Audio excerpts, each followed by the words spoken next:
Hello दोस्तों, आप सभी का स्वागत है कहानियों की इस दुनिया में। तो एपिसोड 3 की शुरुआत में जेई कांघा से उसके स्कूल में आने का मकसद पूछती है, जिस पर कांघा उसे मुस्कुराकर बोलता है, तो आखिर तुम्हें पता चल ही गया कि मैं यहाँ पर क्यों आया हूँ।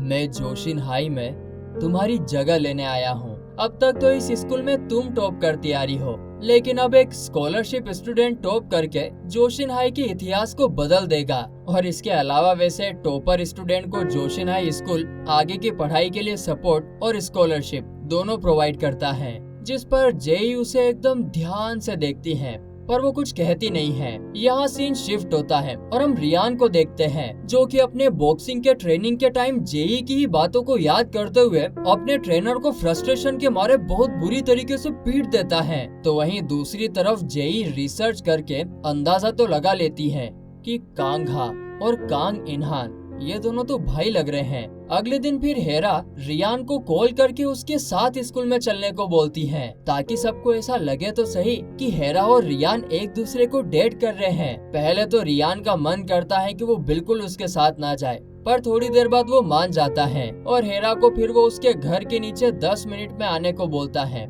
और हेरा तो इस बात से बहुत खुश होती है और वो नीचे चली जाती है। तो वहीं दूसरी तरफ जेई भी कांघा के घर के बाहर खड़ी थी। वो कांघा को पिक करने आई थी। कांघा उसे देखकर शॉक हो जाता है, बट जेई उसे कार के अंदर आने को बोलती है, जिसके बाद तो कांघा की साइकिल जेई के कार के पीछे लटक जाती है और कांघा का पूरा ध्यान अपनी साइकिल पर ही होता है। तो जेई उसे बोलती है, तुम चिंता मत करो, तुम्हारी साइकिल कहीं नहीं जाएगी। जिस पर कांघा उसे बोलता है, अरे मुझे साइकिल के गिरने का डर नहीं है, मुझे तो ये बहुत क्यूट लग रहा है कि कैसे मेरी साइकिल तुम्हारी कार के साथ जुड़ी हुई है। तभी जेई की नजर वापस से उस फिश वाले ब्रेसलेट पर पड़ती है, जो कि सेम टू सेम कांग इनान के पास भी था। तो उसे देखकर जेई कहती है, ये अजीब सा ब्रेसलेट। जिस पर कांघा उसे बोलता है, तुम्हें ये अजीब लग रहा है? ये ब्रेसलेट हमारे म्यूजिक बैंड का है और हमारे बैंड के सभी मेंबर्स के पास ये सेम ब्रेसलेट है। ये तुम्हें अजीब लग रहा है,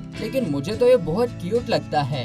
इसके बाद जैसे ही कांघा और जेई स्कूल के अंदर साथ में कार से बाहर निकलते हैं, तो वहाँ सारे स्टूडेंट दोनों को साथ में देखकर चौंक जाते हैं और उनके डेट करने की खबर पूरे स्कूल में फैल जाती है। लेकिन वहीं इधर हेरा जेई और कांघा की फोटो साथ में देखकर बिल्कुल शौक नहीं होती है, जैसे कि वो तो यही चाहती हो कि ऐसा ही हो। और वो बोलती है कि खुलेआम प्यार का इजहार, वाह। तभी पास में बैठी हेरा की दोनों बतौकड़ी दोस्त उससे बोलती है, तो अब रियान का क्या होगा? जिस पर हेरा उनको बोलती है कि शायद रियान को उनसे भी अच्छी लड़की मिल गई है। अभी तीनों बात कर ही रही थी कि तभी क्लास का थोड़ा कम रिच लड़का हेरा के पास आता है और उसके सामने मुस्कुराकर उसको चॉकलेट्स देकर वहाँ से चला जाता है। दरअसल ये वो लड़का है जिसके साथ हेरा एक बार सो गई थी। तो इस लड़के को हेरा से प्यार हो गया था, लेकिन हेरा को अब ये लड़का बिल्कुल पसंद नहीं था। तो वो उसकी दी हुई चॉकलेट्स अपनी दोनों दोस्तों को देकर वहाँ से चली जाती है। लेकिन दोस्तों, इसी बीच हम स्टूडेंट्स की मोबाइल स्क्रीन को देखते हैं, जिसमें जोशिन हाई की एप्लीकेशन जो इन लोगों के मोबाइल में इंस्टॉल थी, उससे इन सब लोगों की सारी बातें कोई सुन रहा होता है। खैर, यहाँ सीन शिफ्ट होकर स्पेशल ए क्लास की तरफ आता है, जहाँ हम देखते हैं कि जेई ने कांघा के लिए भी स्पेशल क्लास का अरेंजमेंट करवा दिया था। वहाँ पर मौजूद रियान, हेरा और उजिन सब शौक में थे। और फिर स्पेशल क्लास के खत्म होने के बाद हेरा रियान को भड़काने की कोशिश करती है। वो रियान को बोलती है कि तुम्हें सबको बता देना चाहिए कि हम दोनों एक दूसरे को डेट कर रहे हैं और इससे जेई को बहुत ज्यादा जलन होगी। लेकिन रियान हेरा की बातों को इग्नोर करके उससे बोलता है, सुनो, तुम्हें ज्यादा ओवर एक्टिंग करने की जरूरत नहीं है। और इतना बोलकर वो वहाँ से चला जाता है। लेकिन रियान के इस रूखे अंदाज से हेरा बहुत दुखी हो जाती है। लेकिन अब आगे हम देखते हैं कि कांघा को स्कूल में सब लोग बहुत रिस्पेक्ट करने लगे थे। आखिरकार वो क्लास की सबसे सुंदर और अमीर लड़की को डेट जो कर रहा है, और वो छानवीन नाम का लड़का जो इलाइट स्टूडेंट के कहने पर कांघा को बुली कर रहा था, वो भी कांघा से आकर माफी मांगता है और कहता है कि तुम चाहे तो मुझे मार लो। दरअसल वो ऐसा इसलिए कह रहा था क्योंकि उसके डैड जेई के डैड की कंपनी में जॉब करते हैं। इसके बाद आगे कांघा स्कूल की चेंजिंग रूम में चला जाता है, जहाँ पर उसे उसके लॉकर में एक नोट लिखा हुआ मिलता है, जिसमें लिखा हुआ होता है कि रियान से पंगा मत लो, ये खतरनाक हो सकता है। और उसी वक्त वापस से हम स्टूडेंट्स की फोन की स्क्रीन पर देख पाते हैं कि कोई तो है जो उनके फोन को हैक कर रहा है और उन सब लोगों को ऑब्जर्व कर रहा है। यहाँ सीन शिफ्ट होता है और हमें ग्राउंड का सीन दिखाया जाता है, जहाँ रियान अब जेई की वजह से बहुत फ्रस्ट्रेट हो गया था कि इस लड़की को आखिरकार चाहिए क्या। वहीं ग्राउंड के स्टैंड में कांघा भी बैठा हुआ था और उस नोट लिखने वाले लड़के को मिलने के लिए बुला लेता है। खैर आगे हम देखते हैं कि एक इंटेंस रग्बी मैच को जीतने के बाद रियान सीधा जाकर सबके सामने हेरा को किस कर लेता है और ये चीज स्टैंड में बैठी जेई भी देख रही होती है, पर वो कुछ बोलती नहीं है। अब तो क्या, हेरा अपनी दोस्तों के सामने हेकड़ी मारने लगती है क्योंकि स्कूल के सबसे रिच लड़के ने उसको किस कर लिया। लेकिन तभी वहीं पर वो थोड़ा कम रिच लड़का आ जाता है जिसके साथ हेरा सोई थी। वो हेरा से बात करने के लिए यहाँ पर आया था, लेकिन हेरा तो उसको थप्पड़ मारकर अपनी लाइफ से भगा देती है। हाँ, अब तो भगाएगी ही सही, सबसे रिच लड़का जो मिल गया इसको। और इससे हमें पता चलता है दोस्तों कि हेरा कितनी कमीनी लड़की है। यहाँ सीन शिफ्ट होता है और हम प्रिंसिपल को सबके फोन को हैक करते हुए देखते हैं। वो प्रिंसिपल ही थी जो हर स्टूडेंट पर ध्यान रखी हुई थी और जोशिन हाई का जो भी सारा डेटा है वो इसको चुरा कर रियान की माँ, जो कि स्कूल की मालकिन है, उन्हें ले जाकर दे रही थी। उसी वक्त वहाँ पर रियान की माँ प्रिंसिपल को पेरेंट्स नाइट ऑर्गेनाइज करने को बोलती है। वो रियान की बातों को याद करते हुए बोलती है कि इस उम्र में भी बच्चों को ना जाने क्या हो जाता है, उन्हें पेरेंट्स के अटेंशन की जरूरत होती है। और फिर आगे रियान की मॉम पीछे अपने सेक्रेटरी से भी बोलती है कि मैं चाहती हूँ कि कंपनी के सभी बड़े बड़े लोग भी वहाँ पर अवेलेबल होने चाहिए ताकि मैं सबसे मिल सकूं। जिस पर पीछे खड़ा सर्वेंट बोलता है ठीक है मैम, ऐसा ही होगा। यहाँ सीन शिफ्ट होता है और दूसरी तरफ हम कांघा को एक कैफे के बाहर देखते हैं और यहाँ हमें पता चलता है कि वो नोट लिखने वाला लड़का और कोई नहीं बल्कि टेहो होता है। फिर आगे दोनों कैफे में जाकर बात करते हैं और इन दोनों की बातों से हमें पता चलता है कि कांघा और टेहो पहले साथ में स्कूल पढ़ते थे और टेहो ने स्कूल में झूठ बोल रखा है कि वो एक रिच लड़का है ताकि कोई उसे बुली ना करे। और यहाँ पर कांघा भी टेहो को सब सच सच बता देता है और वो बोलता है कि मरने से पहले मुझे मेरे भाई का फोन आया था, उसके साथ कुछ तो जरूर बहुत गलत हुआ है। रियान से लेकर जो भी उसकी मौत का जिम्मेदार है मैं किसी को नहीं छोड़ूंगा, उन सब का पर्दाफाश करूंगा। और इन सब के लिए सबूत इकट्ठा करने के लिए वो टेहू की मदद मांगता है क्योंकि वही है जो रिच स्टूडेंट के कांटेक्ट में है। तभी हम देखते हैं कि इनकी ये सारी बातें साइड में बैठा हुआ क्लास प्रेसिडेंट भी सुन रहा था। तभी सीन शिफ्ट होकर रियान के घर के बाहर जाता है, जहाँ रियान देखता है कि जेई की कार उसके घर के बाहर खड़ी थी। तो रियान जेई को घर के अंदर बुलाकर पूछता है तो बोलो क्या कहने आई हो यहाँ पर। जिस पर जेई उसे बोलती है कि हेरा को इन सब में इन्वॉल्व मत करो। उसी वक्त रियान को हेरा का ही कॉल आ जाता है, वो उससे बात करना चाहती थी। तो रियान उसको सीधा उसके घर आने के लिए बोल देता है। हेरा को तो बस ये सुनने की देरी थी, वो तुरंत तैयार होकर रियान के घर पहुंच जाती है। रियान के घर के बाहर वो देखती है कि जेई की कार खड़ी थी, जिससे वो थोड़ा कंफ्यूज हो जाती है। तभी पीछे से जेई उससे बोलती है काफी जल्दी है तुम्हें आने की। जिस पर हेरा उसे हड़बड़ाहट में समझाने लगती है कि अरे मैं तो बस यहाँ पर रियान को समझाने आई थी कि भले ही तुम दोनों के बीच में ऐसे अनबन चल रही है, पर उसे मुझे इसे डायरेक्ट किस नहीं करना चाहिए था। जिस पर जेई समझ तो जाती है कि इसके इंटेंशन है क्या,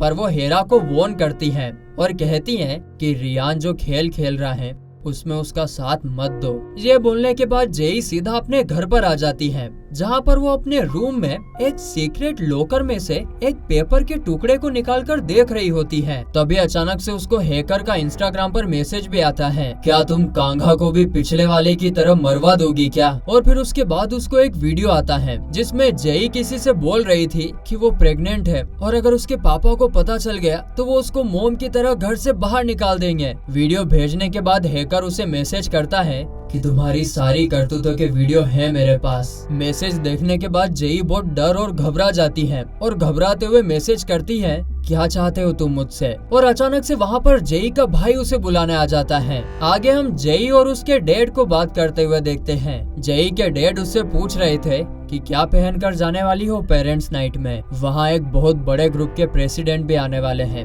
क्योंकि उनका छोटा बेटा तुम्हारे स्कूल में पढ़ता है और उनका बड़ा बेटा न्यूयॉर्क में पढ़ता है, और मैं चाहता हूँ कि अब हमारे परिवार एक दूसरे को समझना शुरू करे। तो जेई बोलती है कि पापा मैं इसके लिए अभी रेडी नहीं हूँ। तो उसके पापा एकदम डराने वाली आंखें बनाकर बोलता है कि मैं इन सब की प्लानिंग तब से कर रहा हूँ जब से तुम अपनी माँ की कोख में थी, और ये तुम्हारी अकेले की बात नहीं है, हमारी फैमिली और कंपनी सबके भविष्य के लिए है। जेई उसके पापा को कुछ जवाब देना तो चाहती थी, पर डर के मारे कुछ नहीं बोलती है। फिर उसके पापा बोलते हैं कि देखो वो लड़का तुम्हारे लिए परफेक्ट है, और कोई ऐसी हरकत मत करना जिससे तुम्हारे बारे में गॉसिप शुरू हो जाए। अगले दिन हम देखते हैं कि कल जैसे जेई कांघा को लेकर गई थी, आज कांघा जेई को साइकिल के पीछे बिठाकर स्कूल ले जा रहा था, लेकिन वो उसे स्कूल से पहले अपनी फेवरेट डिश खिलाने के लिए ले जाता है। तभी जेई कांघा से एकदम सीरियस होकर बोलती है, कांघा मैं तुम्हें पसंद नहीं करती हूँ, इसीलिए तुम भी ये सब यहीं रोक दो। हमारा रिलेशनशिप बस एक नाटक है,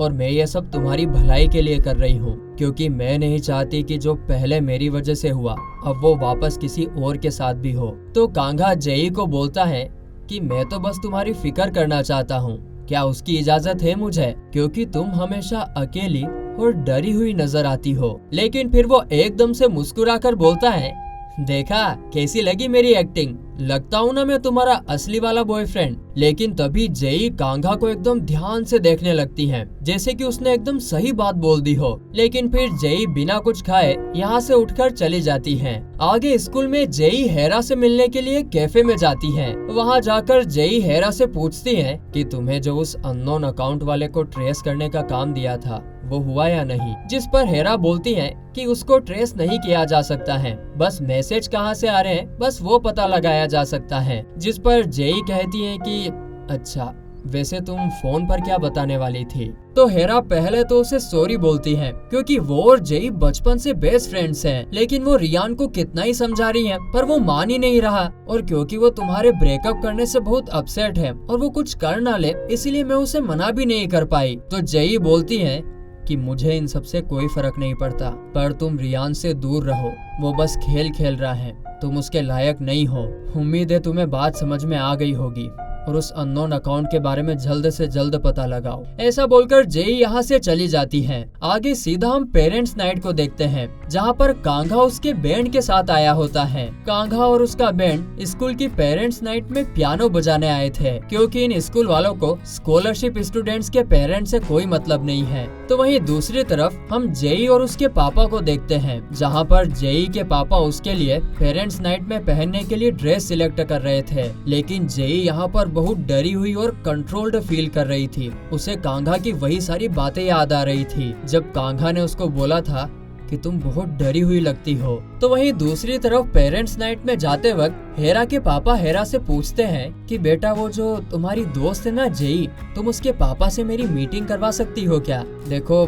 मेरी कंपनी का काम जोशिन ग्रुप के साथ सक्सेसफुल नहीं रहा, और इसीलिए मैं चाहता हूँ कि जेई के ग्रुप से हाथ मिला लूं, पर जेई के जो पापा हैं वो छोटे लोगों से मिलते नहीं हैं, इसीलिए मैं चाहता हूँ कि तुम जेई से बोलो कि वो हमारी मीटिंग फिक्स करवा दे। तो हेरा बोलती है कि हाँ ठीक है, मैं जेई से बात करके देखती हूँ। फिर आगे पेरेंट्स नाइट में हम कांघा और जेई को बात करते हुए देखते हैं, जहाँ पर कांघा जेई की तारीफ कर रहा था, तुम बहुत खूबसूरत लग रही हो। पर जेई उससे गुस्से में पूछती है कि तुम ये सब क्यों कर रहे हो, मेरे पास तो वजह है, पर तुम्हारी वजह क्या है। तुम मुझे खूबसूरत बोलते हो, मेरी फिक्र करते हो, भले हमारे आसपास कोई भी नहीं है। जिस पर कांघा बोलता है कि बस ऐसे ही करता हूँ, तुम खूबसूरत हो और मुझे तुम्हारी फिक्र है इसीलिए बोलता हूँ। तभी जेई बोलती है कि तुम जब भी मुस्कुराते हो तो मुझे ऐसा लगता है कि तुम कुछ छुपा रहे हो, और ऐसा बोलकर वो यहाँ से चली जाती है। इधर रियान की मोम भी पेरेंट नाइट में आ जाती है, जिन्हें देखकर रियान बोलता है लगता है आपको आज कोई काम नहीं था इसीलिए आप यहाँ आ गई। तो इस पर उसकी मोम बोलती है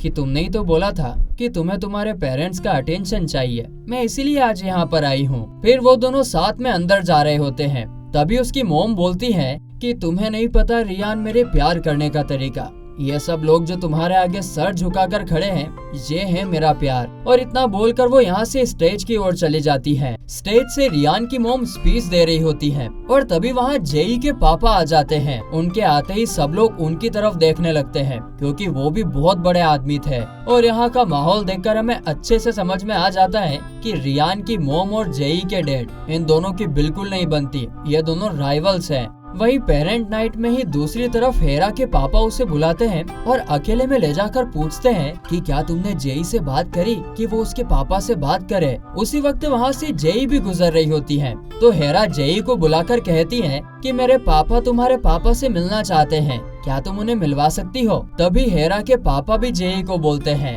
कि बेटा दरअसल मैंने सोचा कि तुम दोनों काफी अच्छे दोस्त हो तो मैंने सोचा कि हमें भी मिलना चाहिए, मैं उनसे मिलना चाहता हूँ। इस बात पर जेई उन्हें जवाब देती है कि पापा बिजी हैं, वो आपसे नहीं मिल सकते और वो ऐसा कहकर यहाँ से चली जाती है। हेरा को इस बात का बहुत बुरा लगता है और वो जेई का पीछा कर लेडीज वॉशरूम में जाती है और वहाँ जाकर उससे पूछती है क्या मेरी मदद करना इतना मुश्किल था। जिस पर जेई बोलती है कि मुश्किल तो नहीं था, बस मेरा मन नहीं है कि मैं तुम्हारी मदद करूं। इतना बोलकर जेई यहाँ से निकल जाती है।